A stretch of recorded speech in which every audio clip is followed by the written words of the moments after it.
La voix du Seigneur m'appelle, prends ta croix et viens, suis-moi. Je réponds, Sauveur fidèle, me voici, je suis à toi.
Nous allons encore prier le Seigneur, lui demander de nous pardonner de tout péché, toute iniquité, tout ce qui n'est pas clair entre nous et Dieu, que vraiment son sang puisse nous purifier. Nous confessons tout.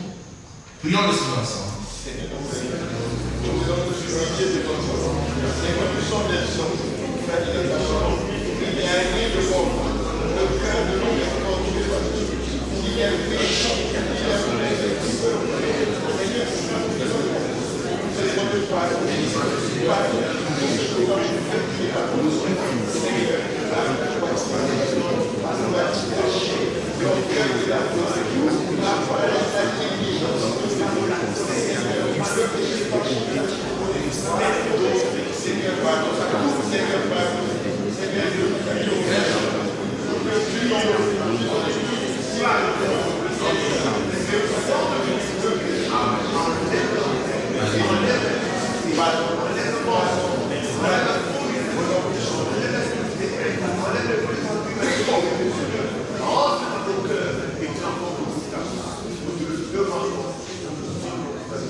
Seigneur, nous te remercions encore une fois pour cette communion. Nous te remercions encore pour ce temps que tu nous accordes. Nous te bénissons pour cette assemblée, pour les frères et sœurs, les serviteurs, chacun d'entre nous. Que ta parole, comme nous l'avons demandé, soit proclamée en puissance, pour la délivrance des âmes, la conversion des cœurs. Que tout péché caché soit dévoilé, confessé au Dieu. Tout obstacle à la bénédiction soit dévoilé, confessé au Dieu. Toute attaque de l'ennemi soit détruite. Et que ta parole soit du feu pour consumer tout ce que nous ne donnons pas, comme le dit le prophète Jérémie. Ta parole soit comme un marteau pour briser tout rocher d'incrédulité, comme il est écrit dans le livre de Jérémie. Ta parole soit une épée tranchante, à double tranchant, pour dévoiler ce qui est caché, afin que de l'ordre soit mis dans la vie de chaque personne. Et que tu te manifestes pleinement. Merci pour tout. Bénis cette assemblée et bénis ce moment au nom de Jésus-Christ. Amen.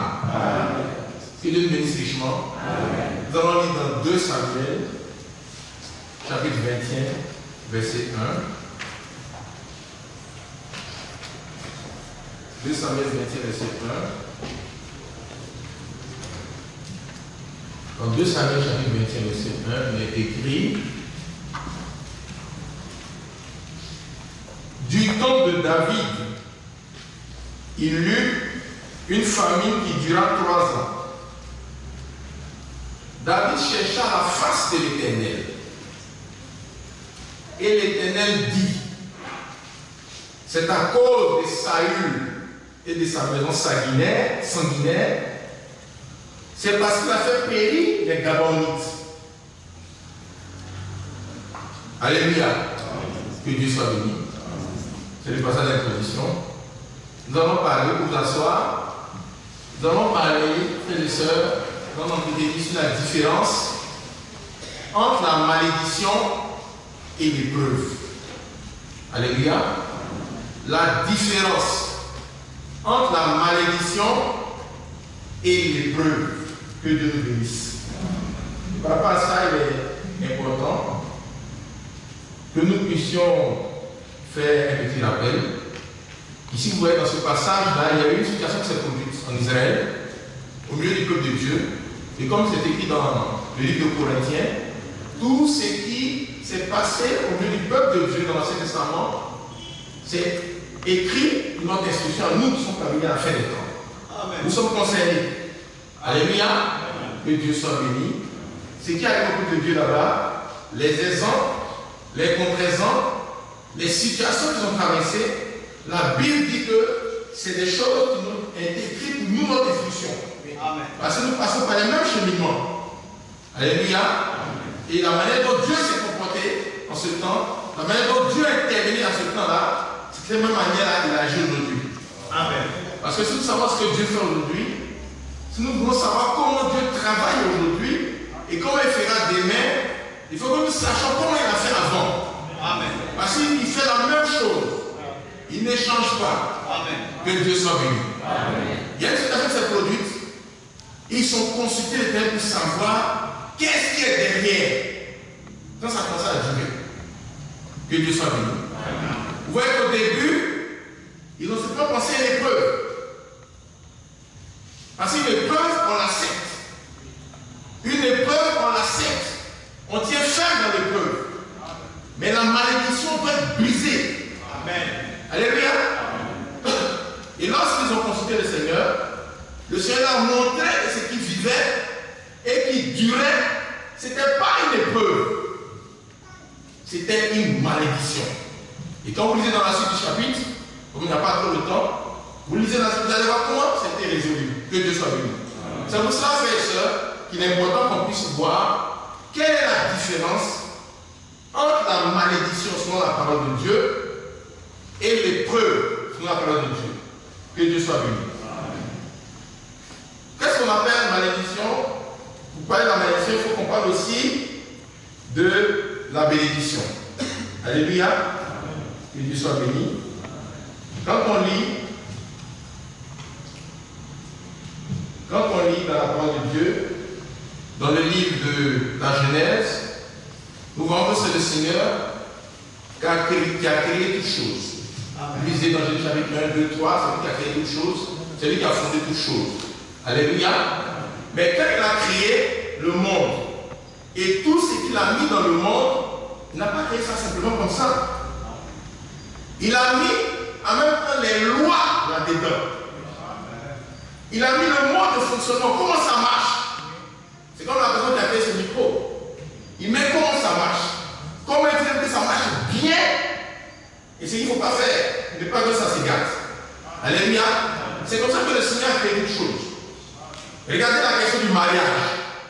Le mariage, c'est Dieu qui l'a créé. C'est Dieu qui a créé le mariage. Alléluia. C'est Dieu qui est l'inventeur du mariage. Et il a mis dans le mariage les lois pour que le mariage soit béni. Que ça marche. Lorsque nous respectons les lois que Dieu a mis en place concernant le mariage, alors le mariage est béni.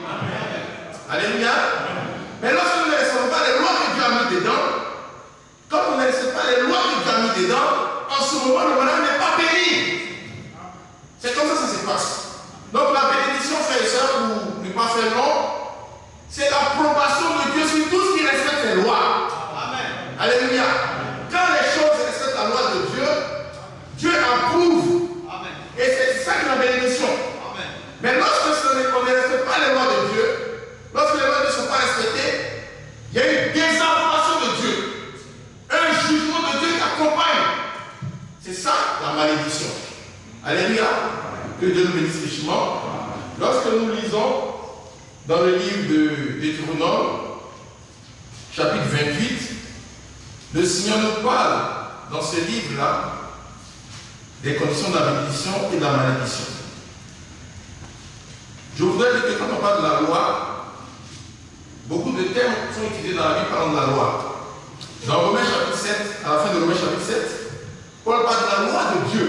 Il dit, je prends plaisir à la loi de Dieu. Parce que quand on parle de la loi, les gens pensent que c'est la loi de Moïse. La loi de Dieu, c'est les lois que lui-même il a mises dans sa création. Alléluia. Avant qu'il y ait la loi de Moïse, il y avait déjà la loi de Dieu. Et cette loi est dans le cœur des hommes, même si tu ne connais pas Jésus. Amen. Dans Romains 1, c'est écrit que c'est dans le cœur des hommes. Il a mis sa loi dans le cœur. N'est-ce pas, frères et sœurs? Que Dieu soit béni. Et comme le Seigneur voulait se révéler pleinement aux hommes, il n'est pas venu dans l'ambiguïté, il s'est révélé un peu, on appelle le peuple d'Israël, et c'est par là qu'il a transmis sa loi et l'a adapté au peuple d'Israël. À travers la loi que Moïse a reçue, frères et sœurs, nous pouvons connaître la loi de Dieu. Les demandements sont dedans. Il y a des adaptations qui sont liées au peuple d'Israël, mais la loi de Dieu est contenue dans la loi de Moïse. Que Dieu soit béni.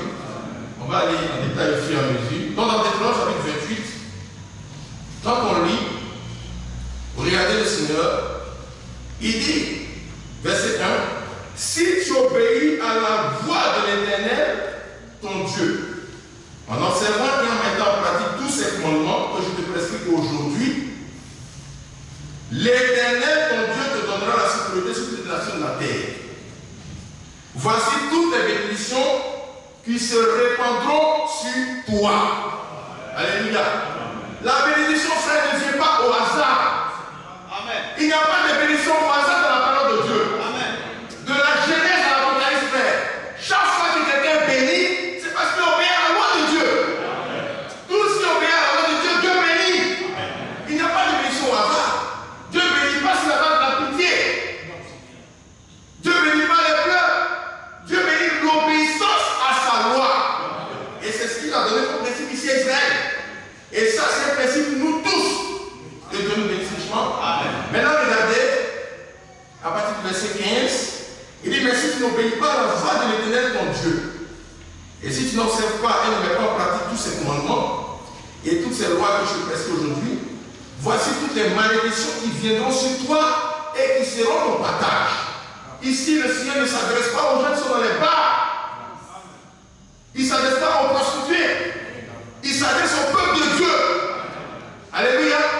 La loi de Dieu, c'est pour toute sa création. C'est pour ça que Moïse a dit, quand vous serez indigène ou autochtone, indigène ou bien étranger, vous devez obéir à la loi. N'est-ce pas, frères et sœurs? Que Dieu soit béni.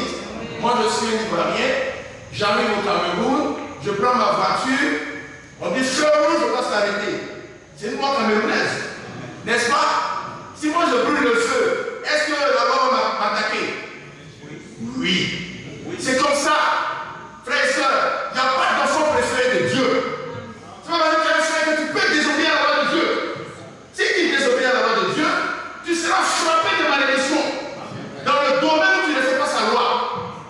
Alléluia. Que Dieu nous assiste. Regardez un frère. mais il ne respecte pas la loi de Dieu dans son mariage. Son mariage ne sera pas béni. La bénédiction qui vient sur le mariage n'est pas liée à l'expérience, n'est pas liée au caractère de cet individu ou pas. C'est lié à l'obéissance aux lois de Dieu. Un frère qui n'a pas d'expérience, qui se marie mais qui respecte les lois de Dieu concernant le mariage, son mariage sera béni. Mais un serviteur de Dieu, un vieux frère qui a un ministère point, s'il ne respecte pas la loi du mariage, son mariage ne sera pas béni. Que Dieu nous assiste. Frères et sœurs, c'est de ça qu'il s'agit.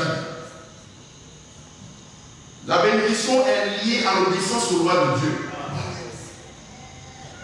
La malédiction est liée à la désapprobation de Dieu concernant la désobéissance à ses lois. Que Dieu nous dise richement. Frères et sœurs, vous lisez, on peut lire dans un passage dans Deutéronome encore, chapitre 11, verset 26. Il dit, voici, je mets aujourd'hui devant vous la bénédiction et la malédiction. La bénédiction, si vous obéissez au commandement de l'Éternel, votre Dieu, que nous pressons ce jour. La malédiction, si vous n'obéissez pas au commandement de l'Éternel, votre Dieu. Et si vous détournez de la voie que je vous prescris en ce jour, pour aller après d'autres dieux que vous ne connaissez pas. Alléluia. Donc c'est un passage qui répète la même chose. La bénédiction de Dieu est liée à l'obéissance à ses lois. Si tu veux être béni dans ton travail, Dieu n'a pas créé le travail comme ça. Il a mis des lois dans le travail. Alléluia. Si ces lois sont respectées, ton travail sera béni. Amen. Ton travail sera béni. Mais si ces lois ne sont pas respectées, ton travail ne sera pas béni. Que Dieu nous assiste. Dans Deutéronome, il y a un passage aussi que je voulais qu'on lise, c'est le 30 verset 19. Le 30 verset 19. Deutéronome, c'est très important parce que le Seigneur, avant l'entrée du peuple d'Israël dans la terre promise, il a répété les éléments importants. La loi, il a réexpliqué à son peuple, il a répété pour que les choses soient claires entre lui et son peuple. Il n'est pas que demain on vient dire je ne savais pas, je ne savais pas. Que Dieu nous assiste. Dans Deutéronome chapitre 30, au verset 19, le Seigneur dit, j'en prends aujourd'hui à témoin contre vous le ciel et la terre. J'ai mis devant toi la vie et la mort, la bénédiction et la malédiction. Choisis la vie afin que tu vives, toi et ta postérité. Amen. Amen. Ici, le Seigneur nous donne un enseignement très important. Il compare la bénédiction et la malédiction à la vie et la mort. Frères et sœurs, qu'est-ce que je veux expliquer dans ce passage-là? Ou qu'est-ce que le Seigneur a à nous expliquer dans ce passage? Beaucoup de gens disent, je ne suis pas béni, mais je ne suis pas aussi maudit. Beaucoup de gens pensent qu'il y a une situation intermédiaire entre la bénédiction et la malédiction. Pour lever tout équivoque, frères et sœurs, le Seigneur dit que la bénédiction et la malédiction, c'est comme la vie et la mort. Quand quelqu'un n'est pas mort, ça veut dire quoi? Quand quelqu'un n'est pas vivant, ça veut dire quoi? Qui sont ceux qui sont au milieu? Il n'y a pas de situation intermédiaire. Soit tu marches dans la bénédiction, soit tu marches dans la malédiction. Frère, écoutons bien. Que ce soit pour le mariage, que ce soit pour l'assemblée, l'église, que ce soit pour le ministère, que ce soit pour le travail, il n'y a pas de situation intermédiaire devant Dieu. Tout ce que vous entendez comme situation intermédiaire, Dieu n'est pas dedans. Il n'est pas dedans. La loi de Dieu connaît deux situations. Soit c'est la bénédiction, soit c'est la malédiction. Le reste,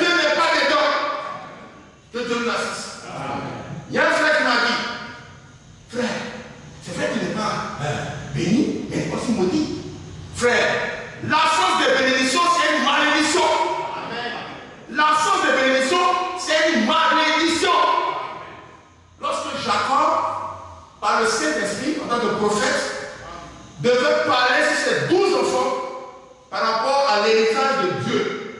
Il a consigné à Abraham, il est passé à Isaac, il était à Jacob. Il a son fils aîné qui s'appelle Ruben. Et vous savez que dans la vie de cette famille-là, l'aîné ne doute pas. L'aîné, il a un droit d'aînesse qui donne une doute pas. Et Ruben était l'aîné de Jacob. Mais quand vous lisez, vous allez voir que Ruben est allé coucher avec l'une des femmes de son père, la servante de Rachel. Et Jacob l'a entendu. Le jour où Jacob devait distribuer les situations prophétiques entre ses fils, il a dit à Ruben, toi tu es la chance de la prémisse, mais tu n'auras pas la prééminence. Regardez bien, frères et sœurs, le langage qu'il a utilisé. Il n'a pas dit qu'il sera maudit. Il a dit que tu n'auras pas la prééminence. C'est l'absence de bénédiction. Et l'absence de bénédiction, frère, c'est une malédiction. Vous lisez dans la parole de Dieu, au niveau du peuple d'Israël, aucun Rubénite n'a dirigé Israël. Aucun Rubénite n'a été devant. Ils ont toujours été derrière.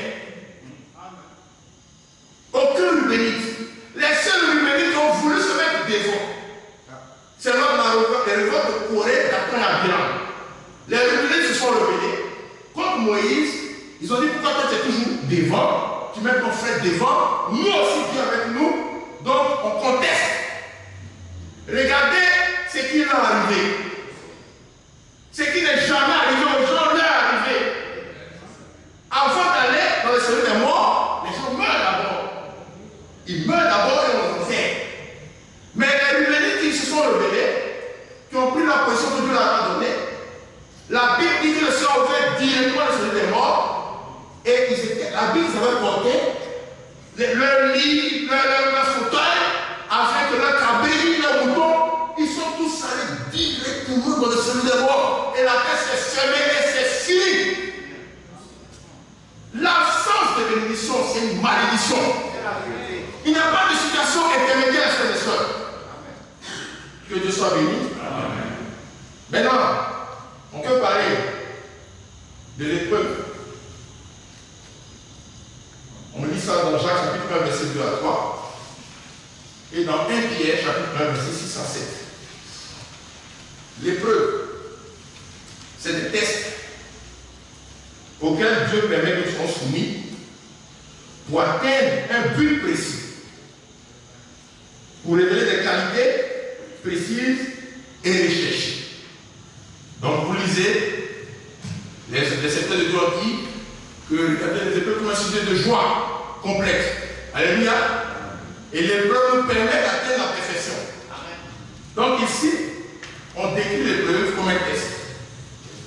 Comme une situation par laquelle Dieu permet que nous traversons. Ça équivaut à la fournaise dans laquelle les minéraux passent avant de produire de l'or pur. C'est ça l'épreuve. Que Dieu soit béni. Vous voyez, on a décrit la malédiction et on explique l'épreuve. À votre temps, je vais un peu vite, mais il n'y a pas de problème, on va tous se comprendre. Alléluia. Donc l'épreuve permet d'atteindre un but précis de la part de Dieu. Que Dieu soit béni. Amen. Frères et sœurs, on a défini la malédiction et la bénédiction. On a parlé aussi de l'épreuve. Mais il y a quelque chose que je voudrais qu'on aborde rapidement. Parce qu'il y a des questions que les frères se posent. Ils disent, mais le Seigneur est devenu une malédiction pour nous. Il nous a donné la malédiction de la croix. Donc il n'y a plus de malédiction maintenant au niveau du peuple de Dieu. Donc pourquoi on veut encore parler de malédiction?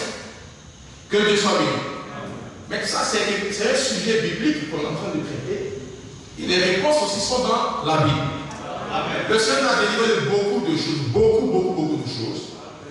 Et comme vous lisez dans Jean chapitre 3, il y a un grand docteur de la loi en Israël, qui s'appelle Nicodème, qui allait rencontrer Jésus et qui a posé des questions pour nous tous. Yes. Il a demandé comment les choses peuvent se faire. Oui. En fait, c'est comment l'homme peut être sauvé.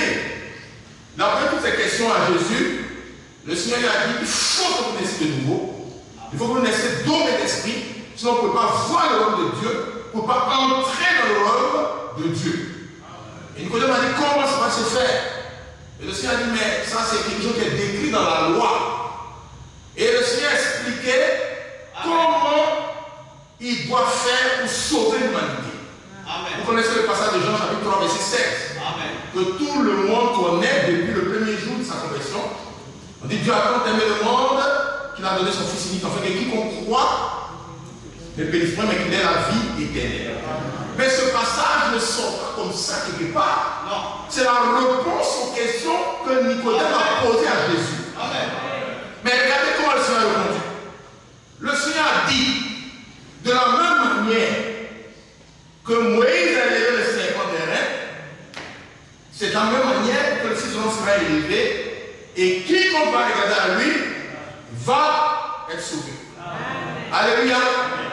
Donc si nous voulons comprendre comment le Seigneur nous a sauvés, il faut que nous sachions comment la délivrance a eu lieu le jour où les serpents sont venus piquer les enfants d'Israël. Et ça s'est passé dans le livre de Nombres. Vous connaissez tous ces passages-là. On ne va pas tout lire. Dans Nombres, je ne sais pas si j'avais dit notre ça quelque part.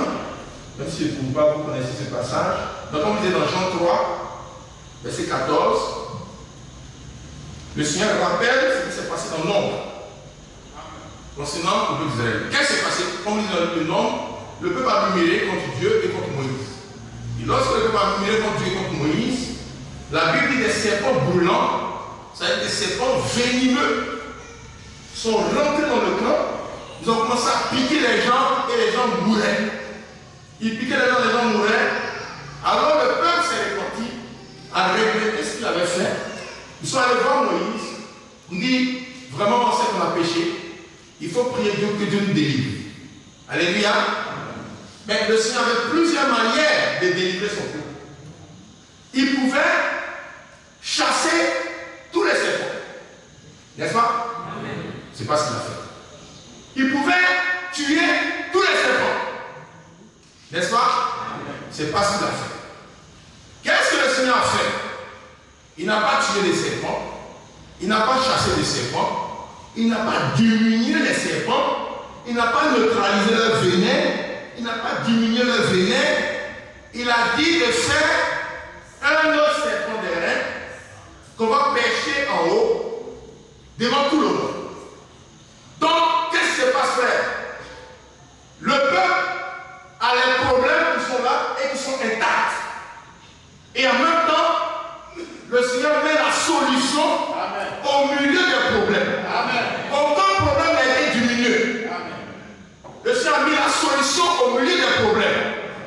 Et lorsque le serpent vient te piquer, en ce moment-là, tu dois maintenant, par la foi, choisir la solution. Et si tu prends la solution, en regardant, tu es sauvé. Alléluia. Mais si tu refuses la solution, tu meurs. Et le Seigneur dit, de la même manière que ça s'est passé, c'est comme ça que son salut va se manifester. Alléluia. Donc, frères et sœurs, je voudrais vous dire une chose. Aucune malédiction n'a été supprimée. Amen. Rien. Tout ce que vous voyez dans l'Ancien Testament, tout ce que vous voyez comme épreuve, comme malédiction, comme situation bizarre, tout ça c'est là aujourd'hui. Que Dieu nous bénisse. Il faut un deuxième exemple pour pouvoir bien faire entrer ça. Parce que c'est quelque chose qui est cassé. Que Dieu nous bénisse. Deuxième passage. Regardez. Le Seigneur dit dans Isaïe, par ses métrissures, nous sommes. Et dans Pierre, il dit par ses métrissures, nous avons été guéris. Est-ce que ce passage veut dire qu'il n'y a plus de maladie? Est-ce que ça veut dire qu'il n'y a plus de maladie? Non. Mais pourquoi quand on dit le Seigneur a délivré la malédiction, on dit qu'il n'y a plus de malédiction? C'est une mauvaise compréhension, frères et sœurs. Le Seigneur n'a pas supprimé les problèmes. Les mêmes démons sont là. Les mêmes malédictions sont là. Les mêmes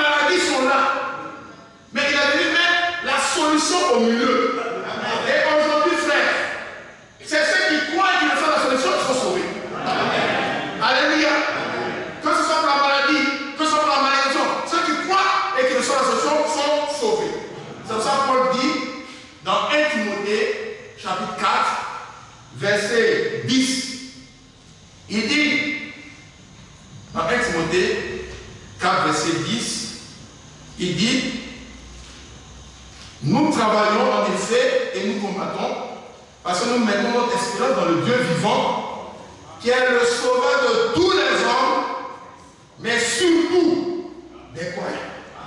Qui est le sauveur de tous les hommes, mais surtout des croyants. Qu'est-ce que ce passage veut dire? Ce passage veut dire que le salut que Dieu a donné, c'est pour tout le monde, sans exception. Mais c'est ceux qui croient qui le soient. C'est pour tout le monde.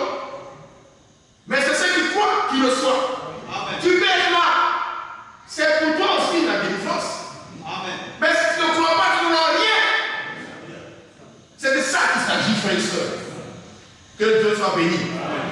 La différence entre la malédiction et l'épreuve. Les autres ne peuvent partir, mais je pense que c'est compréhensible.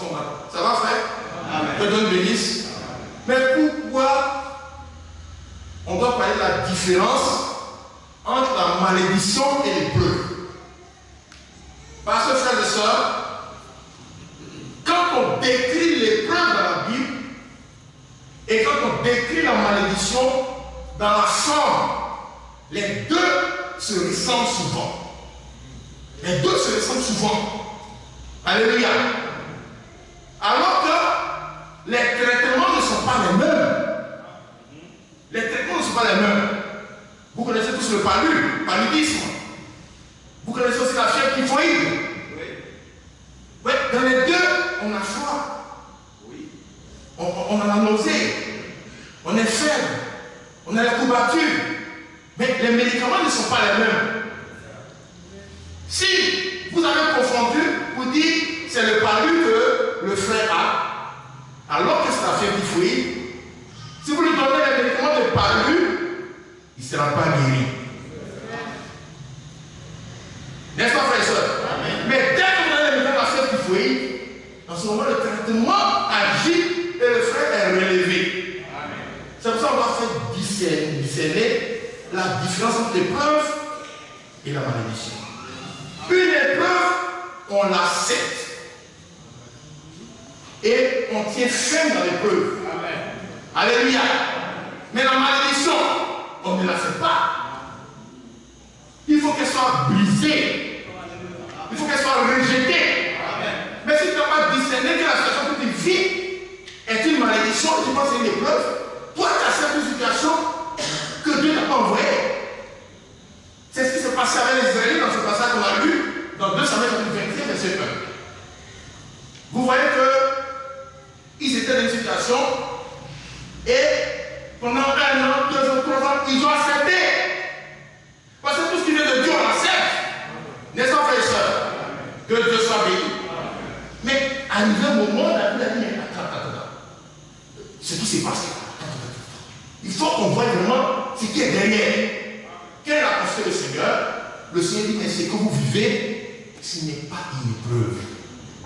C'est une malédiction qui a été déclenchée depuis le jour où le roi Saül a amené le peuple à briser une alliance qui était entre le peuple d'Israël et Dieu à propos des Gabonites. Et quand cette alliance a été brisée, il y a eu désobéissance à la loi de Dieu, ça a fait une ouverture et la malédiction est rentrée. Ce qui fait que ça ne va pas finir tant que ce n'est pas brisé. Que Dieu nous bénisse richement. Donc il faut faire la différence. Quand on lit, on va lire 2 exemples de malédiction qui ressemblent à des épreuves. On va lire 2 exemples, 2 situations. On lit dans Deutéronome chapitre 28, là où le Seigneur dit que si tu désobéis, voilà ce qui va arriver. Deutéronome 28. Donc vous êtes Deutéronome 28, au verset 35, quand le Seigneur parlait des différents types de malédictions, le Seigneur a cité une malédiction particulière. Il dit, l'Éternel te frappera aux genoux et aux cuisses d'un ulcère malin dont tu ne pourras guérir. Il te frappera depuis la plante du pied jusqu'au sommet de la tête. D'un ulcère malin. Et ça, ce passage fait partie des malédictions que le Seigneur a dit qu'il allait arriver au peuple lorsqu'il allait désobéir à sa loi. Et quand vous lisez le livre de Job, Job chapitre 1, vous voyez que quand le diable est allé négocier avec Dieu, la permission de frapper Job, quand le Seigneur, l'Éternel, a permis, il a frappé Job d'un ulcère malin depuis le sommet de la tête jusqu'à la plante des pieds. Vous voyez que quand vous regardez les deux, c'est la même chose. N'est-ce pas, frères et sœurs? Pourtant, ce que Job vivait, ce n'est pas une malédiction. C'est une épreuve. Nous allons faire les caractéristiques tout à l'heure. Or, Dieu, quand il a listé les malédictions qu'il pouvait appeler son peuple, il a cité aussi qu'un ulcère malin peut les frapper du sommet de la tête à la plante du pied. Donc, c'est important de discerner. N'est-ce pas, frères et sœurs? Parce que le traitement n'est pas le même entre les deux. Que Dieu soit béni. Nous avons, vous voyez que Job il a tenu ferme dans l'épreuve. Il a été patient dans l'épreuve. C'est ce qu'il faut faire quand c'est une épreuve. Mais lorsque c'est une malédiction, c'est différent. Il faut régler le problème qui a causé la malédiction, mettre de l'ordre pour quitter les ordres. Que Dieu soit béni. Ça, c'est le premier exemple. Le deuxième exemple, ça concerne deux personnages de la Bible. L'un s'appelle Joseph et l'autre s'appelle Sédécias. Vous connaissez tous la vie de Joseph. Vous lisez dans Genèse 37, 39 et tout. Qu'est-ce qui s'est passé pour Joseph? La Bible dit que ses frères ont fait un complot contre lui. Et ils l'ont vendu aux Madianites. Et ils l'ont vendu aux Madianites. Les Madianites l'ont mis dans des fers. Ils l'ont enchaîné de fer. Et il est descendu lié de chair en Égypte. Est-ce qu'on comprend, frères et sœurs? Il est descendu lié de chaînes en Égypte, Joseph. Mais lorsque vous lisez dans le psaume 105, verset 17, le Seigneur est revenu sur cet événement. Et qu'est-ce que le Seigneur dit? Qu'est-ce que le Seigneur dit concernant ce qui s'est passé avec Joseph? Le Seigneur dit dans le psaume 105 que j'ai envoyé Joseph pour vous précéder en Égypte. On peut lire ça rapidement. Le psaume 105, verset 17. Parce qu'il avait travaillé à faire Joseph. Il dit, il envoya devant eux un homme, Joseph fut vendu comme esclave, on serra ses pieds dans des liens et on le mit au fer jusqu'au temps où arriva ce qu'il avait annoncé et où la parole de Dieu l'éprouva. Et le roi fit ôter ses liens, etc. Donc ici, frères et sœurs, dans ce qui s'est passé avec Joseph, frère, ce n'était pas une malédiction, c'est Dieu qui, pour accomplir les desseins dans la vie de Joseph, qui a pris le droit d'aînesse, comme vous dites dans le livre de Chronique, Joseph a pris le droit d'aînesse que Ruben n'a pas eu. Il a eu deux parts au milieu de ses frères, comme dit dans Chronique, c'est écrit noir sur blanc que Joseph a pris le droit d'aînesse en Israël. Donc ça c'est un petit exercice. Ceux qui n'ont pas lu, vous allez lire, on n'a pas le temps, mais c'est un petit exercice. Donc Joseph a pris le droit d'aînesse. Et il y avait beaucoup de bénédictions qui avaient été prophétisées au travers de songes sur Joseph, ce qui devait être. Et comment le Seigneur devait mettre ça en œuvre? D'abord, Joseph est resté auprès de son père et il a été instruit par son père sur tout ce qui concernait l'héritage particulier qu'il avait dans leur famille. C'est de transmettre la parole de Dieu, la connaissance de Dieu, de génération en génération. Et quand il a fini cette formation auprès de son père, à la fin de l'adolescence, le Seigneur l'a pris, il l'a amené, et comme si il dit à Jacob, laisse mon fils partir pour la suite de la formation, Jacob n'a pas accepté, lui-même l'a attaché, Joseph, avec des chaînes de fer, et Joseph partait en Égypte, alléluia, avec des chaînes de fer, et il est arrivé dans une première maison, qui est la maison de Potiphar, qui était un des officiers supérieurs de Pharaon. Ça veut dire que c'est une maison où il y a de l'abondance. Il y a de l'abondance dans cette maison.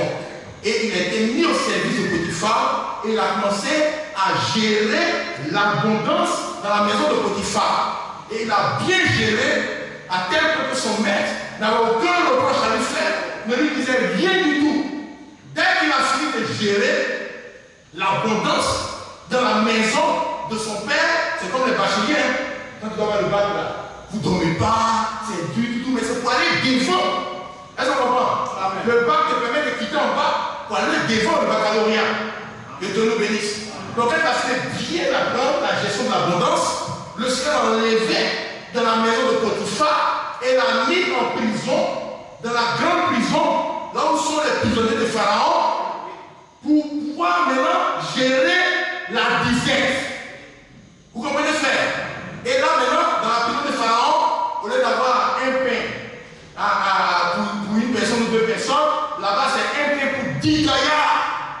10 personnes qui ont fait des bandits. Et il faut partager ça de manière à ce qu'il n'y a pas de rébellion dans la prison, il n'y a pas de mutinerie. Et Joseph a bien géré la disette. Et quand il a fini ces différentes formations, immédiatement, parce que Dieu ne paie pas le temps, Dieu ne paie pas le temps. Quand tu es formé, tu te mets dans le travail. Dès qu'il a fini, le lendemain, il a quitté la prison, il allait prendre le poste pour lequel Dieu avait prédit que celui-là, il va être le prince. Que Dieu soit béni. Parce qu'il peut faire un gros travail de gestion de l'abondance du monde entier, un gros travail de gestion de la disette du monde entier. Il avait été formé par Dieu. Que Dieu soit béni. Donc, c'était une preuve. Que Dieu soit béni. Mais il y a un autre qui s'appelle Sédécias. Sédécias, c'est le dernier roi d'Israël. Celui qui était là et que Nebuchadnezzar a attrapé à la fin. Il a fait 11 ans à Jérusalem comme roi. Il a marché totalement en dehors de la parole de Dieu. Vous le lisez dans le livre de Chroniques et vous le lisez aussi dans Jérémie chapitre 9 verset 7. Et le Seigneur a prophétisé sur Sédécias. Dis-toi, tu auras des chaînes de fer. Et Nebuchadnezzar va t'attraper. On va t'amener lié chez la Babylone. Et vous, frères et sœurs, Sédécias aussi, les Babyloniens sont venus, ils l'ont pris. Ils l'ont déchiré la royauté. Ils l'ont lié des mêmes chaînes, ils l'ont lié à Moïse, des choses à Joseph. Et ils l'ont amené à Babylone. Mais lui, ce n'est pas une épreuve. C'est une malédiction. C'est un jugement pour rébellion sur la parole de Dieu. Voilà les deux cas, frère. Où l'épreuve et la malédiction peuvent se ressembler. Et aujourd'hui, dans l'église, il y a beaucoup de situations parmi les frères et les sœurs. Beaucoup de choses que les frères acceptent. On pensait que c'est une épreuve. Alors que ça ne vient pas de Dieu. Alléluia. Que Dieu nous assiste. Nous devons avoir des discernements. C'est pour ça que nous avons pris ce sujet-là. Donc, bien que la malédiction et l'épreuve puissent revêtir la même forme, il y a une différence fondamentale à discerner parce que le traitement appliqué au problème dépend de l'origine. Quand c'est une malédiction, frères et sœurs, il faut discerner la cause et régler afin que la malédiction soit neutralisée par l'œuvre que le Seigneur a accompli pour nous à Golgotha. Mais si c'est une épreuve, on doit se réjouir. On doit tenir ferme, se réjouir. C'est un sujet de temps complet parce que ça nous permet d'aller de l'avant avec Dieu. Que Dieu nous bénisse richement. Frères et sœurs, la première différence, on va aller vite. La première différence entre l'épreuve et la malédiction, c'est que la malédiction est toujours liée à un péché. Il y a un péché derrière. Il y a un péché. Alléluia. Alors que l'épreuve, il n'y a pas de péché. Que Dieu nous assiste. S'il a désobéi au roi de Dieu, et puis il y a le problème, ce n'est plus une épreuve. Beaucoup de frères vivent dans des situations, tu n'es pas fidèle dans la dîme et les offrandes. On a dit c'est la loi de Moïse. Mais la dîme n'a rien à voir avec Moïse, frères et sœurs. La dîme n'a rien à voir avec Moïse. La dîme c'est la loi de Dieu. Dans tout ce que Dieu a créé, frères et sœurs, dans le fruit se trouve la sémence qui va reproduire la production. Vous prenez les mangues, vous connaissez les mangues ici. N'est-ce pas que c'est les mangues? Est-ce qu'on mange tout? Quand on a la mangue, on est content, mais il y a une partie qu'on doit s'aimer pour reproduire. Beaucoup de gens mangent la sémence que Dieu a mis dans leur fruit. Le fruit, il y a une sémence dedans.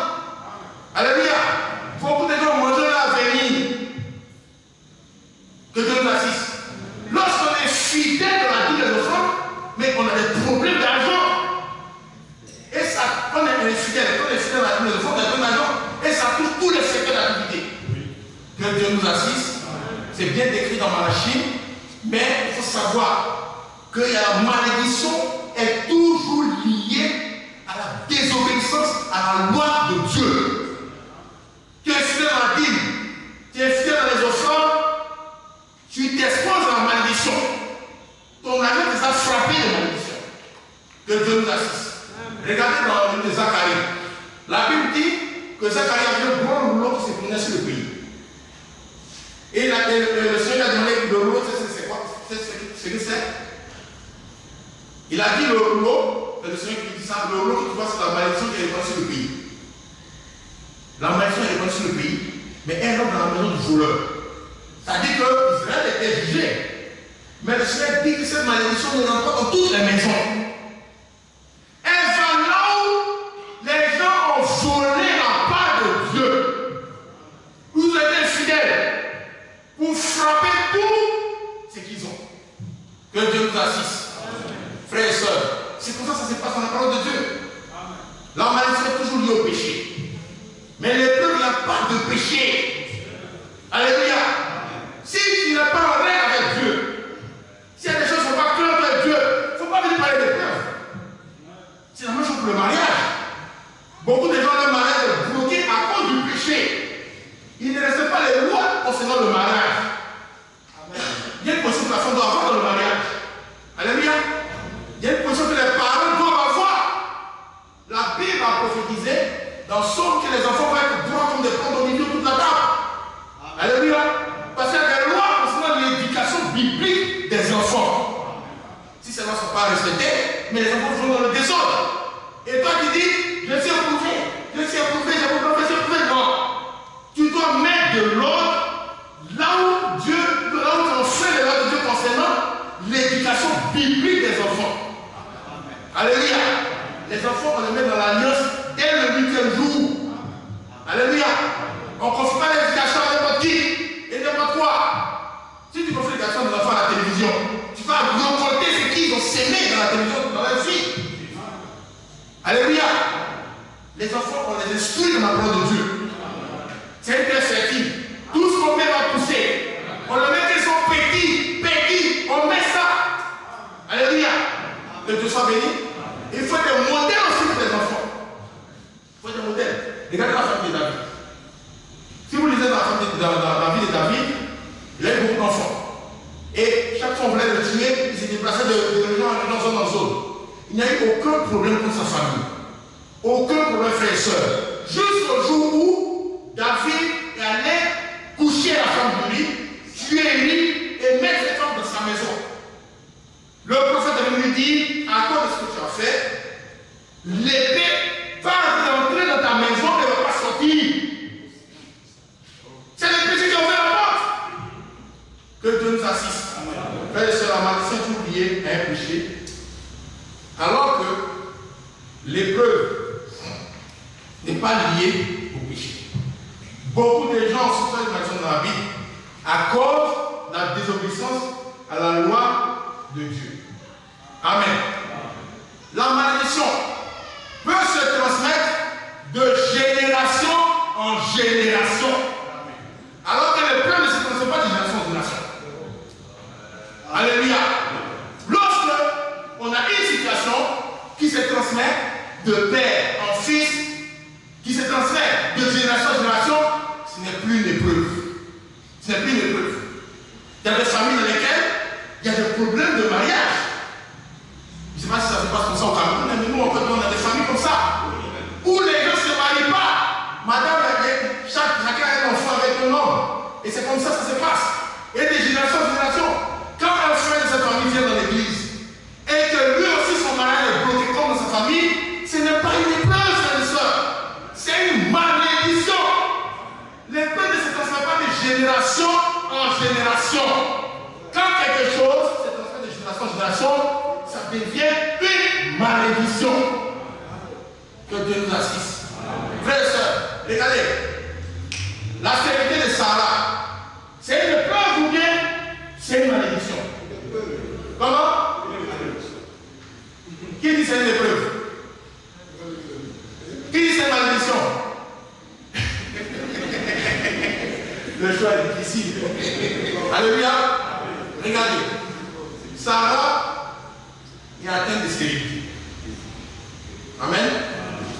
Ensuite, Rebecca c'est qui pour Sarah? Rebecca c'est qui? C'est la nièce directe de Sarah. Elle était stérile ou elle n'était pas stérile? Ok, donc du côté des pères, il y a Sarah, il y a une stérilité. Quand on arrive à Rebecca, il y a une stérilité. Ok, on tombe en bas. Du côté de Rachel, Léa, ils sont pas pour Rebecca. C'est les nièces directes. C'est fille de frère. Mais ça c'est tombé des générations, vous ne voyez pas, frère et soeur. Ça c'est pour ça que le Seigneur tu quittes ta famille, quitte les dieux, quitte. Ça c'est tombé des générations. Quand ça se transmet de génération en génération, ce n'est plus une épreuve. Parce que quand c'est une épreuve, on accepte. C'est ce que je vous ai dit.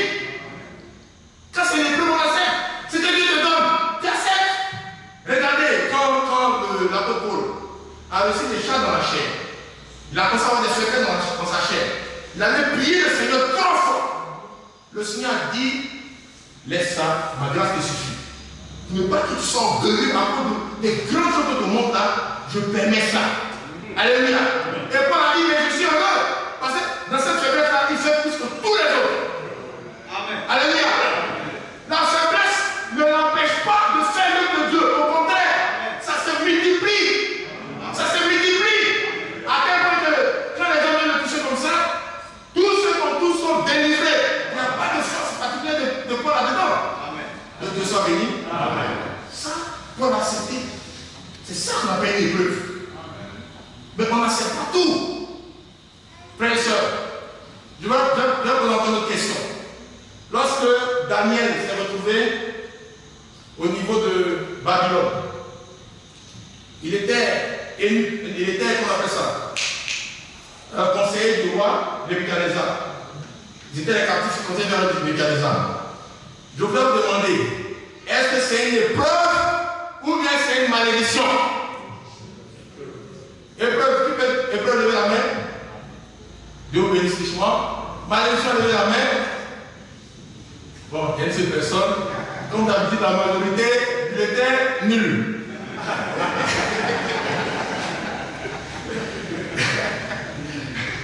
Que Dieu soit béni. C'est un sujet qui est biblique. Donc les réponses sont dans la Bible. Nous lisons dans Daniel chapitre 9. Dans Daniel chapitre 9, Daniel nous parle de la situation qu'il vit. Et quand nous lisons, la Bible dit, la première année de Darius, fils de Gacéris, d'Aram de Mède, lequel était devenu roi du roi des Chaldéens, la première année de son règne, moi Daniel, je vis par les livres qui devaient s'écouler 70 ans pour les rues de Jérusalem, d'après le nombre des années dont l'Éternel avait parlé à Jérémie le prophète. Alléluia. Que Dieu soit béni. Je priais l'Éternel mon Dieu et je lui fis cette confession. Verset 4. Ensuite, nous lisons.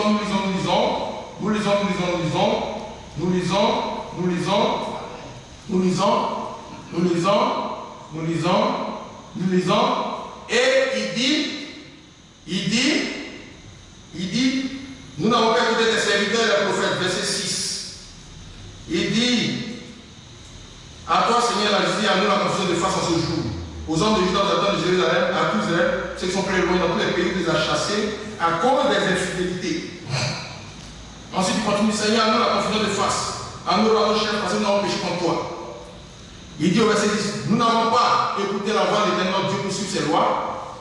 Au verset 11, tout Israël a transgressé ta loi et s'est détenu pour ne pas écouter ta voix. Alors se sont répandus sur nous.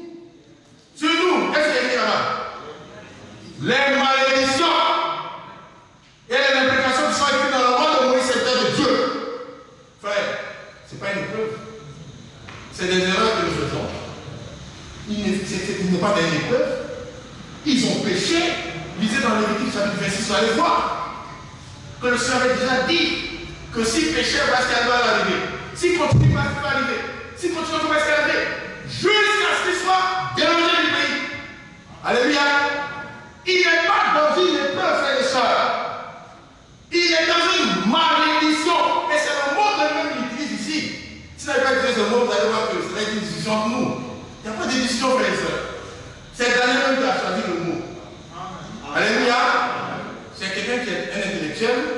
sait ce qu'il dit. Ceux qui vivent à Babylone, ce sont des malédictions. C'est pour ça que je ne peux pas accepter. Alléluia. C'est pour ça que je ne peux pas accepter. C'est pour ça qu'il prie pour la délivrance d'Israël. Alléluia. Il a vu dans le livre que le prophète a dit, ça fait 70 ans. Donc il est devant Dieu dans le jeu de la prière pour que ça s'accomplisse. Et qu'est-ce qui s'est passé, frères et sœurs? Quand il a commencé à prier, quand Dieu a dit à l'ange de venir dans le message qui reprend sa prière, la Bible dit le prince de Perse s'est tenu là pour s'opposer à l'ange qui venait à la réponse. Pendant 21 jours. Parce que derrière les malédictions, il y a des démons. Derrière les malédictions, il y a des mauvais esprits qui mettent en œuvre la malédiction. Comme vous le dites dans la vie d'Abimelech, qui était un des fils de Gédéon, quand il a tué ses frères, la Bible dit que le dernier des enfants d'Abimelech a fui. Il s'est mis sur une colline et il a prononcé une malédiction sur Abimelech et sur les hommes de Shishem. Alléluia. Mais quand la malédiction a été prononcée, il a dit qu'ils allaient se dévorer. La Bible dit qu'au moment où ça doit s'accomplir, parce que quand la malédiction est prononcée, c'est en train de travailler. Ça travaille, quelquefois ça n'apparaît pas vite. C'est pour ça que les gens oublient. Ils oublient que c'est ça qui a provoqué ça. Parce que le jour où ils ont créé le problème, ce jour-là, le résultat n'est pas mauvais. Est-ce qu'on comprend? Il a été fidèle dans son foyer, il a commis la publicité, il n'a rien eu. Vous comprenez? Lui, il a fait ça samedi, dimanche, il vient à l'église, les frères en bas, frère, chaloum, chaloum. Donc il s'est dit qu'il n'y a rien. Il refait ça encore le jour, il n'y a rien. Il refait, il n'y a rien. Mais la malédiction peut travailler derrière. Donc le jour que quelque chose lui arrive, on dit, ah, mais tu es éprouvé mon frère. Et lui aussi il est éprouvé. Il a oublié qu'il y a la loi qui a été violée. Est-ce qu'on comprend? C'est pourquoi les gens sont infidèles à l'église, les enfants ne comprennent pas ce qu'il arrive. Parce que le premier mois tu bouffes la Bible, il n'y a rien. Tu mets la Bible dans la bouche de ton enfant, il mange, il n'y a rien. Toi aussi tu manges, ça va dans ton cœur, ça va dans ton pied, il n'y a rien. Tu mets dans ton salon et dans ton mur, il n'y a rien. Mais le jour où le Seigneur décide de rendre compte, parce qu'il y a un jour où Dieu décide de rendre compte, il y a un jour où on recote.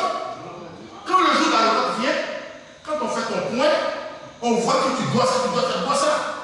Et le jugement s'en va maintenant là où la Bible est partie. Ça sera frapper l'enfant qui a mangé, ça sera frapper ton cœur qui a reçu une partie, ça frappe ta maison, et les gens disent, oh, le frère est éprouvé. Non.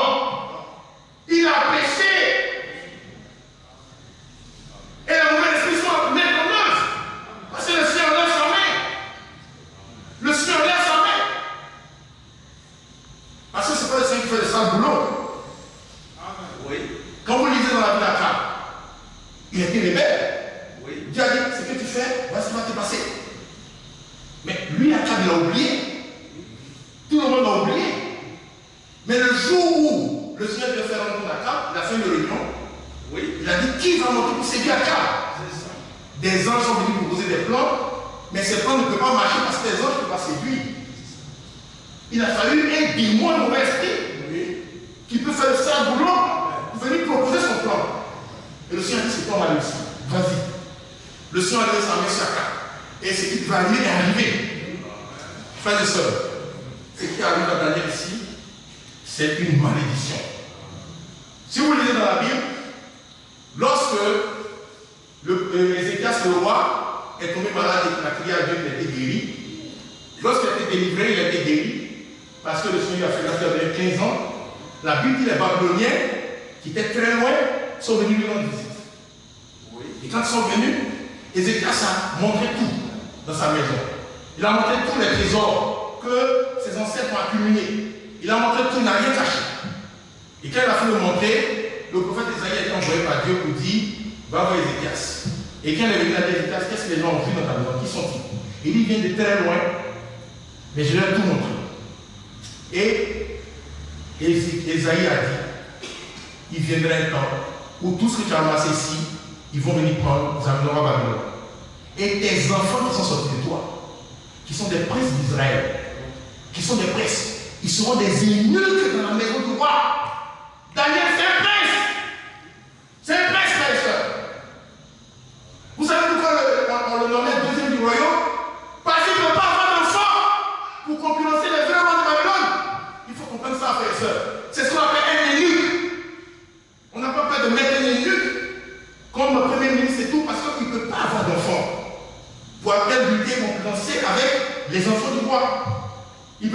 la règle ou rien. Ils travaillent comme des eunuques. Que Dieu nous assiste. Ce n'est pas une bénédiction. Ce n'est pas une épreuve. C'est une malédiction qui subit. Que Dieu nous assiste. Frères et sœurs, la malédiction est toujours liée à un péché. Ça, c'est un. La malédiction se répand de génération en génération. Elle peut se passer sur plusieurs générations. Je suis en parlé de ça quand il travaille dans Exode 20, quand il a parlé des faux dieux, de l'idolâtrie. Alléluia. Il a dit que quand il y a de l'idolâtrie, la malédiction se répand sur plusieurs générations. Regardez Gédéon. Pourquoi Gédéon qui avait beaucoup de dons en lui, pourquoi les dons ne se manifestaient pas? Pourquoi son appel était bloqué? Pourquoi? Le Seigneur qui l'a vu, il a dit vaillant héros. N'est-ce pas? Mais Gédéon ne voit pas ça. C'est bloqué.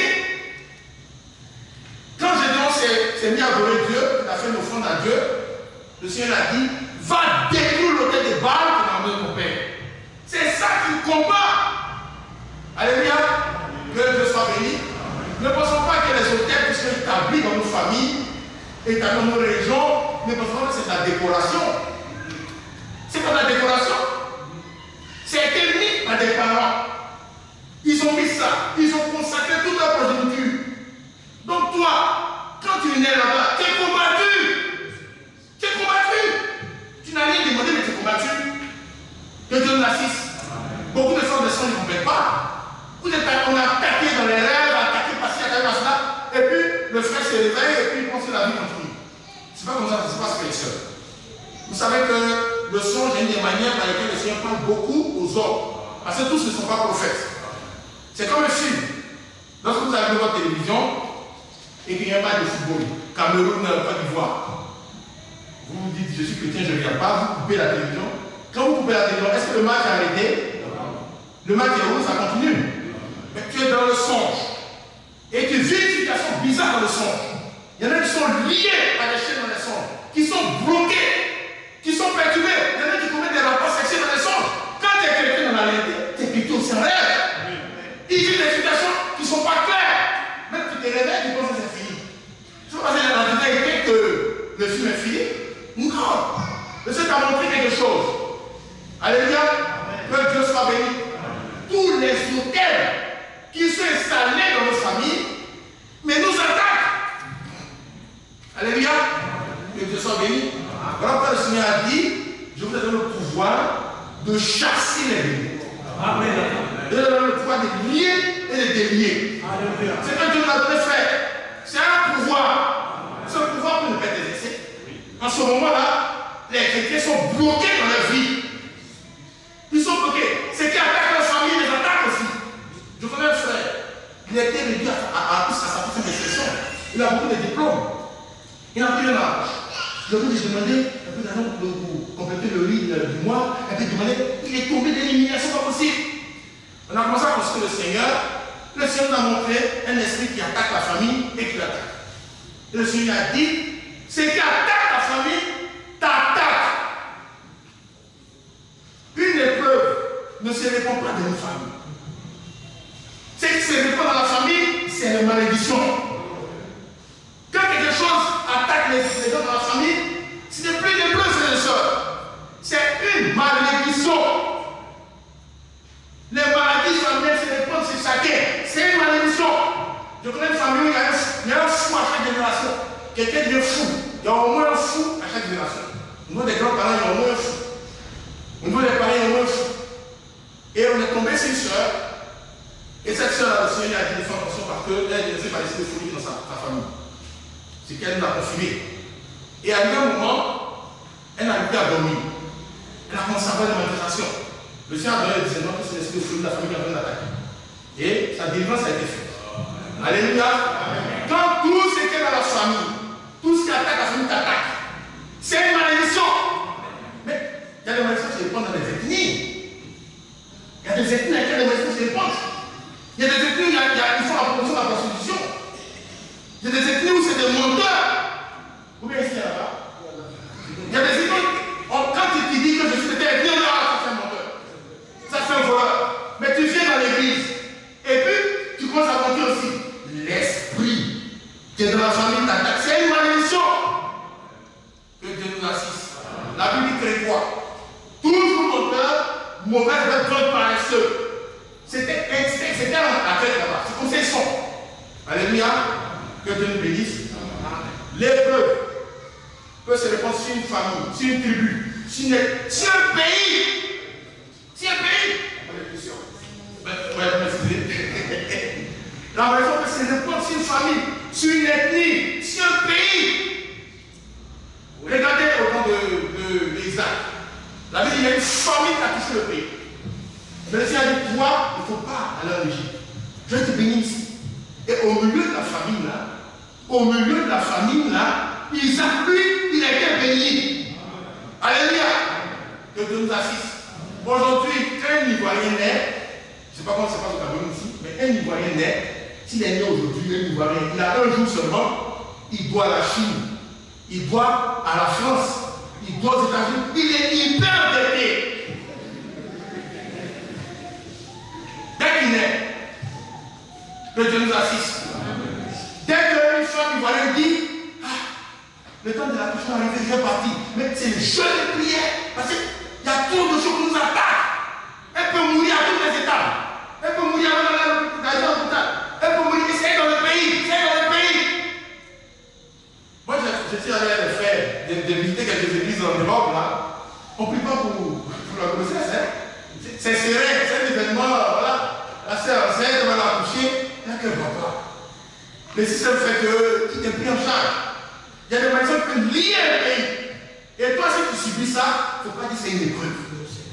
Que Dieu nous assiste. Ce n'est pas une épreuve. L'épreuve ne se répond pas partout. Frères et sœurs, l'épreuve est une bénédiction. L'épreuve permet de nous prendre en bas pour aller en haut. L'épreuve type dans la vie, frère, c'est l'histoire de Job. Regardez le livre de Job. Avant d'éprouver Job, Dieu a donné l'inventaire des biens de Job. On a inventorié les biens de Job. Le nom de bœufs, le nom de moutons, le nom de maisons, le nom d'enfants. On a tout inventorié. Alléluia. Quand on a fini de faire l'inventaire, l'épreuve de Job a commencé. À la fin de l'épreuve, Dieu a encore donné notre inventaire. On est venu encore compter. Tout ce qui était au début a été multiplié. Tout a augmenté. Mais toi, tu avais 10 000 francs. Après, c'est 5 000. Après, c'est 1 000 francs. Et aujourd'hui, tu dois. Donc, tu ne peux plus passer ici pour aller. Tu es obligé de tourner comme ça. Tu arrives à la maison à minuit moins parce que les gens t'attendent. Tu dois à tout le monde. Ce n'est pas une épreuve donc le ciel est éprouvé. Le ciel n'est pas éprouvé. L'épreuve de sa montée en bas pour aller en haut. Tous ceux qui ont été éprouvés dans la Bible. Vous prenez l'histoire de Joseph.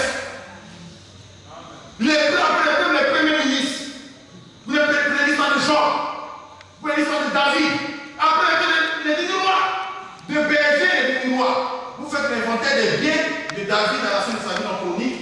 Au moins, il donnait les biens offrandes au camp avec son fils Salomon. Ça dépasse plus de 1000 milliards. Quand vous convertissez en francs CFA, ça dépasse 1000 milliards. Sur dans les Bibles Sophie là, vous allez voir qu'ils ont mis les valeurs en francs CFA. Dans 1915, c'est qu'il a amassé 20 000 milliards. Quelqu'un qui était un berger. Après l'épreuve, c'est ça.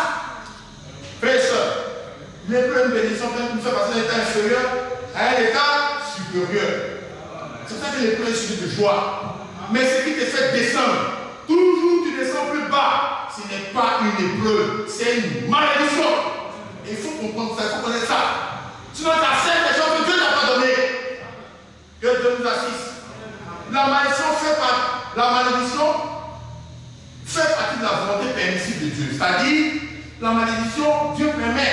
Parce que chacun va récolter ce qu'il a semé. Mais ce n'est pas sa volonté parfaite. Ce n'est pas dans son plan parfait. Alléluia. Que Dieu nous bénisse richement. C'est pour ça que nous voyons l'épreuve fait partie de la volonté parfaite de Dieu. Et nous avons vu dans la vie de Joseph, nous avons vu dans la vie de David, nous avons vu dans la vie de Job. Maintenant, une autre indication. La malédiction ne s'arrête pas. La malédiction ne s'arrête pas, frères et sœurs, ça ne s'arrête pas. Ça continue seulement. L'épreuve a un commencement et une fin. Quand vous lisez dans la Bible, l'épreuve a un commencement et l'épreuve a une fin. Mais vous connaissez le frère. Depuis toujours, il est gagné. Et vous dites, frère, tu es prouvé. Tu es prouvé. Vous l'avez connu en 1990, il était dernier. En 2000, encore dernier. 2000, c'est encore dernier. Et vous dites, il est prouvé. Il n'y a pas d'épreuve comme ça dans la Bible. Dans la Bible, là, tout ce qui dure, ce n'est pas une épreuve. L'épreuve a un commencement et une fin. Pour Job, il y a un commencement et une fin. Alléluia. Que Dieu soit béni. Quand ça ne finit pas là, c'est une malédiction. Ça, c'est une différence importante, frères et sœurs. Tout ce qui se reproduit dans la famille, tout ce qui est dans la famille, tout ce qui est dans l'ethnie, tout ce qui est dans le pays, quand ça te touche, ce n'est pas une épreuve. Que Dieu nous assiste. La malédiction ne s'arrête pas. Elle perdure tant que la cause subsiste. Et elle ne fait que s'aggraver. Regardez David. Cette année, il y a une famille. Deuxième année, encore une famille. Troisième année, il y a une famille. Mais beaucoup de frères ne consultent pas Dieu. Beaucoup de frères ne consultent pas Dieu. Vous demandez aux frères et sœurs, frère, ton problème là, tu as demandé à Dieu dit quoi? Il dit, ah, Dieu m'a dit, c'est fou. Le Dieu qui est dans la Bible, quand on le consulte, il répond toujours. Tu peux dire que tu n'as pas écouté ce qu'il a dit. Mais dis que c'est faux, tu mens. Dis que Dieu ne t'a pas parlé, c'est faux. C'est pas comme ça. Dieu, le Dieu de la Bible, quand on l'invoque, il répond. Alléluia. Que Dieu nous bénisse richement. Frères et sœurs, les malédictions peuvent s'aggraver, mais continuer s'aggraver tant que la cause n'est pas réglée. Regardez quand les enfants ont été vaincus à Haï. Ils sont là à Haï, sans consulter Dieu, alors qu'il y avait un interdit au milieu d'eux. Il y avait un totem de Dieu. Il y avait une malédiction qui était entrée. Quand ils étaient vaincus, ils sont allés prier Dieu. Le Seigneur a dit, tant que n'était pas sorti, vous serez toujours vaincus. Je ne serai pas avec vous. Alléluia. Vous voyez, frère, ça s'adresse au peuple de Dieu. Amen. Ça ne s'adresse pas aux prostituées. Ça ne s'adresse pas aux gens qui sont dans les bars. Aujourd'hui, Dieu parle à son peuple. Dans un Corinthien, là-bas, on a parlé aux Corinthiens. Il a dit, vous les frères qui êtes à Corinthe, il y a beaucoup de malades au milieu de vous. Il y en a même qui sont morts. Il y a ceci, il y a cela. Sachez que ce n'est pas une épreuve que vous vivez. C'est un jugement à cause du péché. Vous dites, ce n'est pas le votre Seigneur. Vous faites comme vous voulez, mais vous voulez pas la système. C'est pour ça que vous êtes attaqués. Il faut vous repentir. Que Dieu soit béni. Il y a une réalité dans le Nouveau comme dans l'Ancien Testament. Alléluia. Que Dieu soit béni. Il y a une identité de vue entre le Nouveau et l'Ancien Testament. Regardez, frère, il y a une autre malédiction qui est très importante. Peut-être qu'on aura le temps d'en parler après. C'est la malédiction liée à la négligence du travail de Dieu. Il est écrit dans Jérémie 48, maudit soit celui qui fait négligence, l'œuvre de l'Éternel. Maudit soit celui qui fait l'œuvre de l'Éternel. Vous lisez dans Agé, chapitre 1, c'est écrit aussi. Le prophète a dit aux Juifs, il dit, vous s'aimez beaucoup, vous le vérifez. C'est pas vrai, il dit oui. Votre poche est comme un trou, il y a comme un trou dans votre poche. Il dit oui. Il dit, ne pensez pas que ça vient quelque part. C'est Dieu qui vous frappe. Vous êtes frappé dans les leçons parce que vous négligez son travail. Alléluia. Et c'est ça que Paul a dit, quelque part en disant, malheur à moi si je ne prêche pas l'évangile. Quand les enfants de Dieu négligent le travail de Dieu, ils sont frappés de malédiction. Que Dieu nous assiste. Frères et sœurs, beaucoup de choses. La désobéissance aux parents. La rébellion des parents. Tout ça, c'est lié. Il y a des malédictions qui sont liées à cela. La rébellion de la femme, vous avez son mari, il y a des malédictions qui sont liées à ça. Beaucoup de choses, frères et sœurs. Alléluia. La malédiction qui nous permet de réaliser les desseins de Dieu pour nous. Ce que Dieu a prévu là, ça ne se manifeste pas. Ça ne se manifeste pas. Alléluia. Amen. Que Dieu soit béni. Dieu ne peut pas bénir ceux qui désobéissent à ses lois. Pour qu'il y ait obéissance à la loi de Dieu. Que Dieu nous assiste. Regardez, concernant l'église d'Odyssée, dans laquelle nous sommes aujourd'hui, vous lisez tout d'abord chapitre 3. Quel est l'état que vit l'église aujourd'hui? La Bible dit que cette église est pauvre, aveugle, nulle. Et le Seigneur dit, je suis à la porte, je ne suis pas dedans. Beaucoup de fait parce que l'absence de la présence de Dieu au milieu du peuple de Dieu, ça veut dire que c'est la volonté de Dieu. C'est faux. C'est faux. La situation de pauvreté dans laquelle l'église vit aujourd'hui, c'est une situation de malédiction qui est liée à la désobéissance à la parole de Dieu. C'est pour ça que le Seigneur dit, aie du zèle en toi. Et là, frère et soeur, je ne parle pas de l'église catholique, je ne parle pas de l'église baptiste mission, je parle de l'église en général, parce que Dieu parle de l'église. Il y a un frère qui dit, mais ça, ce n'est pas l'église du message, il n'a bien compris. Dieu parle à son église. Vous pensez que Dieu parle à qui? Il va prendre les brochures, et dans les brochures, on dit, vous pentecôtistes, vous baptistes, mais c'est parce qu'en ce temps-là, c'est eux qui étaient l'église. Alléluia. Nous, on n'était pas là. Ou bien vous pensez que Matthieu chapitre 21 ne s'applique pas aujourd'hui? Quand Dieu dit, vous pharisiens hypocrites, ça ne s'applique plus aujourd'hui. Parce qu'il n'y a que les pharisiens, ça ne s'applique plus. Les pharisiens sont morts. Mais les gens ont le même esprit que les pharisiens, ils sont là aujourd'hui. Et ça s'accomplit sur eux. Que Dieu nous assiste. Aujourd'hui, il y a beaucoup de cas d'adultère dans le peuple de Dieu. Ou bien ça ne se passe pas ici, frère? Ça se fait. Il y a beaucoup de cas d'impudicité. Beaucoup de cas de pornographie. Facebook impur, YouTube impur. Beaucoup de gens, des faux dieux dans les affaires. Ils sont liés encore Dieu des familles. Beaucoup. Dans l'église. Que Dieu nous assiste. Beaucoup pratiquent encore la sorcellerie dans l'église. Je ne parle pas de l'église catholique, frères et sœurs. Ce n'est pas dans l'église catholique, nous sommes aujourd'hui. Que Dieu nous assiste. Amen. Il y a beaucoup de choses qui ne sont pas claires dans la vie des enfants de Dieu. Beaucoup de vols. Il y a beaucoup de faux dans les enfants de Dieu. Mais c'est ça qui produit l'église de l'Odyssée.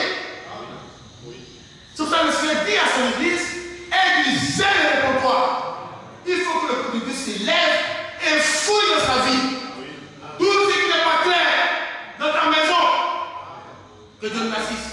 La télévision du chrétien converti. La télévision du chrétien converti. Que Dieu nous assiste. La télévision du chrétien est convertie. Sa radio est convertie, son portable est converti. Que Dieu nous assiste. Tout ce qui est fort dans la vie des enfants de Dieu, on doit se repentir même de l'ordre. C'est ça qui entraîne les malédictions. C'est ce que nous voyons comme résultat. On dit Dieu ne se met pas. Dieu est encore là. Amen. Il n'a pas changé. Que Dieu nous assiste. Amen. Frères et sœurs, la malédiction doit être distinguée de l'épreuve. Et le Seigneur a montré comment ça se manifeste. Beaucoup de situations que vivent les frères et sœurs, ce n'est pas des épreuves, c'est des malédictions. Que Dieu nous assiste. Tous ceux qui sont attaqués par les esprits qui sont dans leur famille, là, ce n'est pas une épreuve qu'ils vivent. Si tu es bloqué par l'esprit de famille et que tu ne peux pas évoluer, parce que ça se passe dans ta famille, ce n'est pas une épreuve que tu vis. C'est une malédiction qui t'est brisée. Beaucoup de ceux qui ne peuvent pas se marier, ils ont des esprits de mari spirituel. Ils ont des esprits de mari spirituel. Que Dieu nous assiste. Il y a ceux qui viennent coucher avec elle qui bloquent spirituellement le mariage. Que Dieu nous assiste, frères et sœurs. Beaucoup de blocages sont liés à la désobéissance des lois de Dieu. C'est pour ça que nous devons faire la différence entre l'épreuve et la malédiction. On doit fouiller dans la parole de Dieu. La parole de Dieu est éclairée notre vie, frères et sœurs. Notre foyer, concernant nos enfants, concernant nous-mêmes, concernant notre femme, concernant tout ce qui se fait dans la maison, que Dieu nous assiste. La Bible dit que le nom de l'Éternel campe autour de ceux qui craignent Dieu et les arrache au danger. Beaucoup de gens, quand ils prient, disent Seigneur, viens camper autour de ma maison, mais ce n'est pas ce que la Bible demande. La Bible donne une information. Lorsqu'il y a la crainte de Dieu dans la maison, l'un vient camper. On ne dit pas de prier pour ça. Mais la crainte de Dieu, si tu veux la question crainte Dieu dans la maison, le matin crainte Dieu, dans les parents on crainte Dieu, la crainte de Dieu c'est dans tout. Tout ce qui n'est pas craint doit dégager. On doit fouiller partout. Que Dieu nous assiste. La Bible dit, Josué, ils ont fouillé tribu par tribu. Ils ont fouillé famille par famille. Ils ont fouillé maison par maison. Et ils ont fouillé dans la maison d'Acan. Il y a des gens qui sont enterrés dans la vie des frères. Des alliances qui sont rompues avec Dieu. Que Dieu nous assiste. Beaucoup de frères ne prient plus. Vous pensez qu'on peut vivre la vie chrétienne sans prier? Vous avez vu ça dans la Bible? Est-ce que dans la Bible, les gens vivent la vie chrétienne sans prier? Que Dieu nous assiste. Beaucoup de failles dans la vie des enfants de Dieu. Beaucoup de failles. Infidélité, ça ouvre la porte à l'ennemi. Le même Dieu qui a dit ça au peuple d'Israël et qui s'est comporté le peuple d'Israël, le peuple de Dieu, il est là encore aujourd'hui. Il n'a pas changé, frères et sœurs. Le même Dieu n'a pas changé. Il dit, aie du zèle avec toi. Pourquoi aie du zèle? Parce qu'aujourd'hui, l'environnement est très difficile. On pense qu'on connaît. Beaucoup de frères disent qu'ils connaissent. Viens à la connaissance. Parce que tu as mémorisé 2 ou 3 doctrines de frères pendant que tu as la connaissance. C'est ça que tu appelles la connaissance. Que Dieu nous assiste.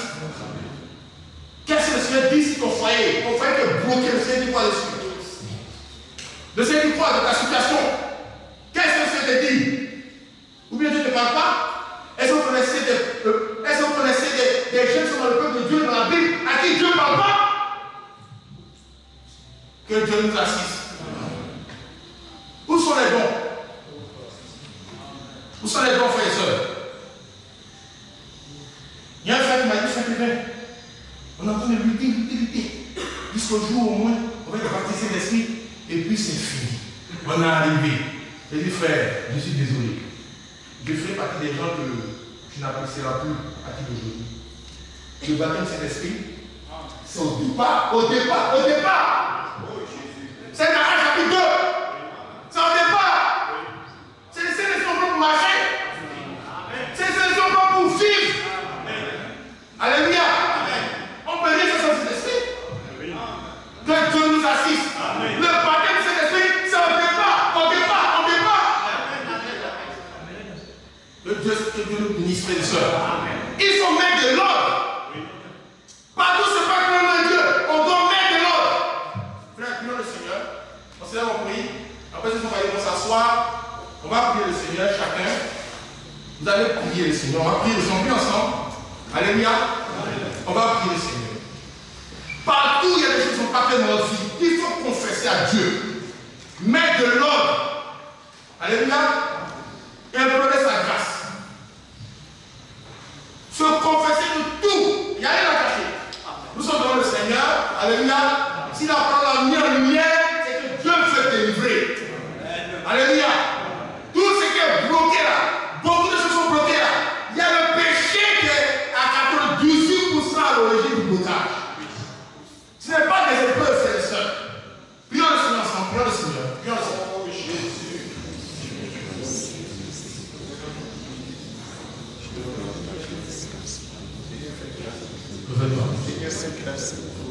Seigneur, révèle-toi. Seigneur, si tu connais ma vie, c'est tout.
Alléluia.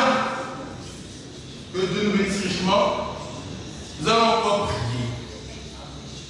David a consulté le Seigneur. Nous allons prier le Seigneur qui l'ouvre nos yeux, qui dévoile tout ce qui est caché. Partout le péché est un obstacle à la bénédiction. Partout où nous avons désobéi à la loi de Dieu. Et ça fait une porte ouverte à l'ennemi dans notre vie. Partout où nous avons pensé que c'est une épreuve, que c'est une malédiction. Partout où il y a une situation qui est bloquée depuis longtemps. On veut savoir de quoi il s'agit. Nous allons prier que le Seigneur dévoile les choses. Et que tout péché soit confessé au Père. Prions le Seigneur ensemble. Prions le Seigneur.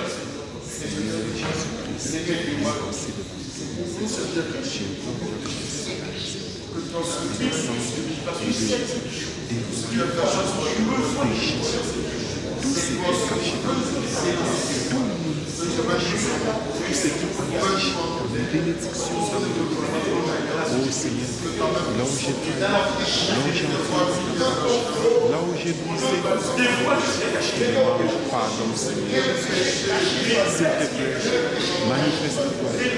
Laisse ta parole. Révèle Jésus. Efface cela. Brise cela. Quand je regarde, je ne mange que des défaites en défaite. Des défaites en défaite. Oh Jésus,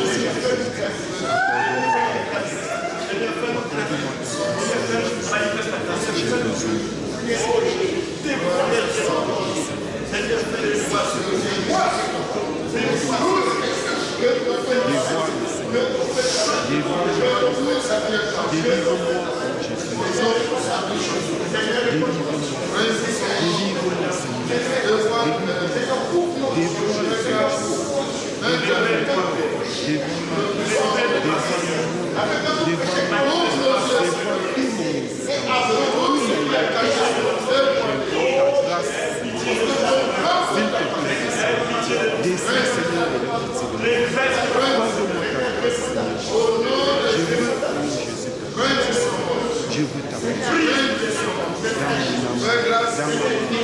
Tu fais grâce et tu accordes Seigneur. Fais-moi grâce. Accorde-moi ta miséricorde. Donne-moi une livre-moi. Délivre-moi. Pardonne-moi. Toutes les fois où j'ai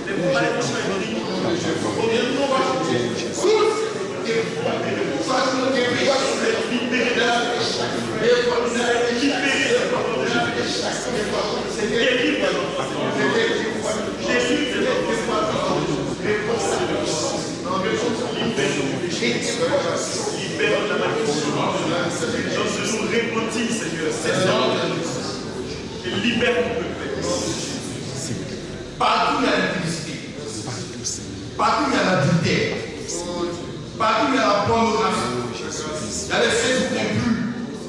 YouTube impur. Internet impur. Il y a les films impurs.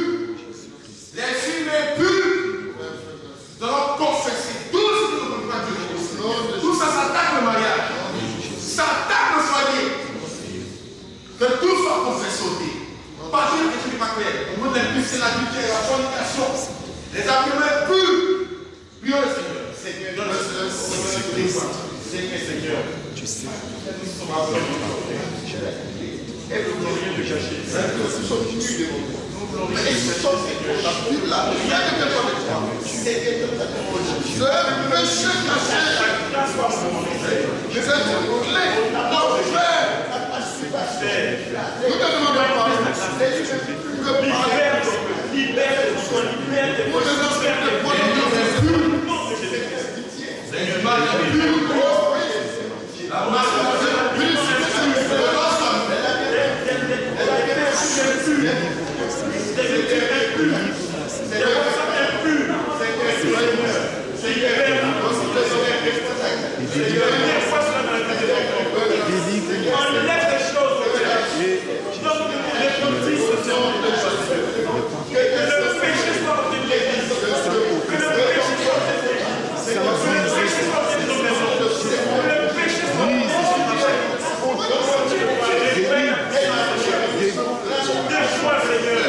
L'infidélité dans les dîmes, l'infidélité dans les offrandes, la désobéissance à la parole de Dieu concernant le monde, concernant l'assistance, que de l'ordre soit nous. Partout nous sommes fidèles à ces choses-là, pour confesser à Dieu, mettre de l'ordre.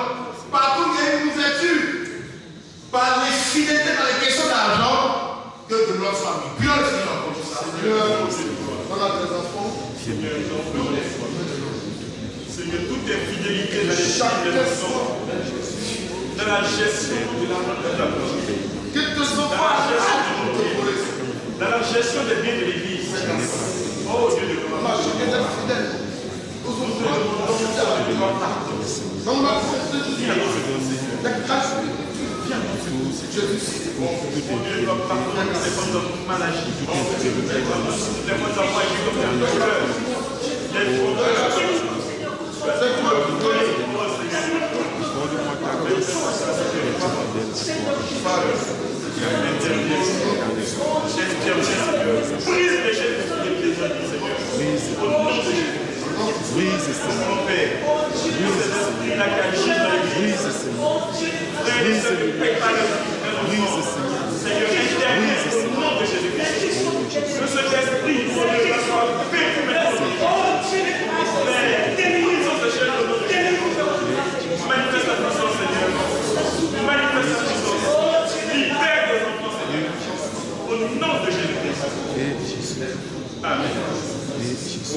Nous allons prier le Seigneur, la rébellion dans le foyer. La Bible dit Michal, la femme de David, était stérile jusqu'à sa mort. Elle était rebelle à son mari. Ça ouvre la porte aussi à la malédiction. La rébellion des enfants vis-à-vis des parents. Ça ouvre la porte à la malédiction. La rébellion vis-à-vis de l'autorité de Dieu. Dans l'église, les médisances, les calomnies, les critiques,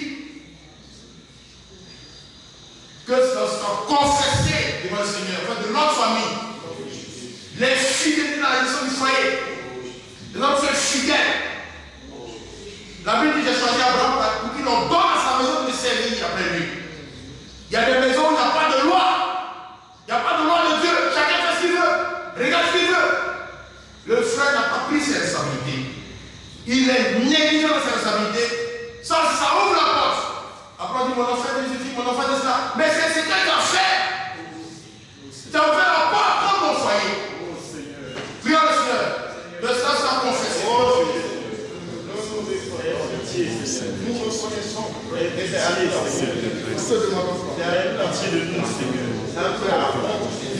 Je me suis réveillé. J'ai été désobéissant. Nous avons mal chez nous. Et je suis la malédiction de nos pères.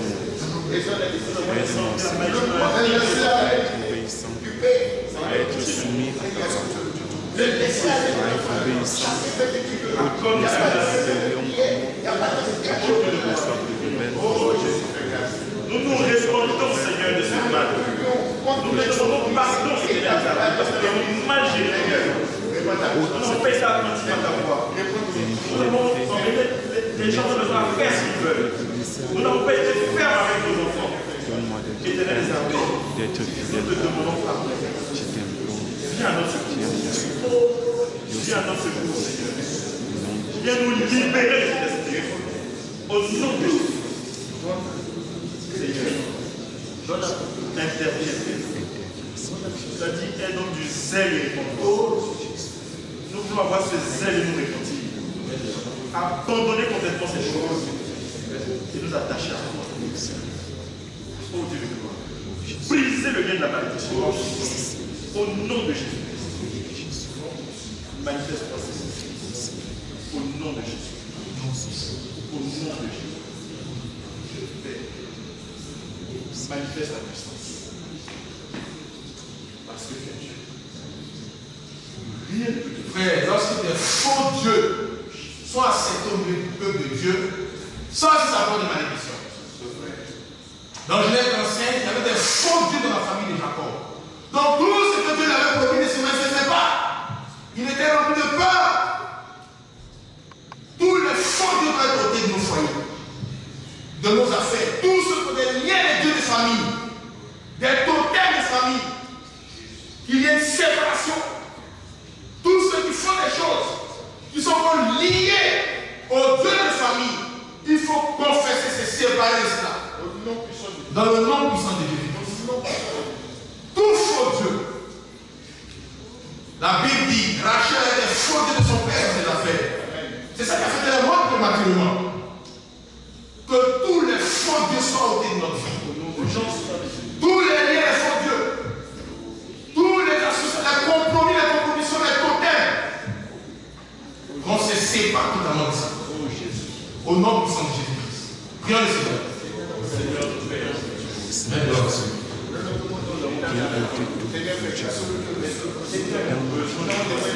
L'Église a besoin de toi.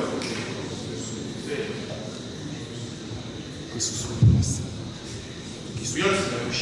Oh Dieu puissant, peu de l'autre soit rocher. Peu de l'autre soit rocher. Peu de l'autre soit rocher. Maintenant, Viens être votre. Viens être peu de l'autre soit rocher. Des fois.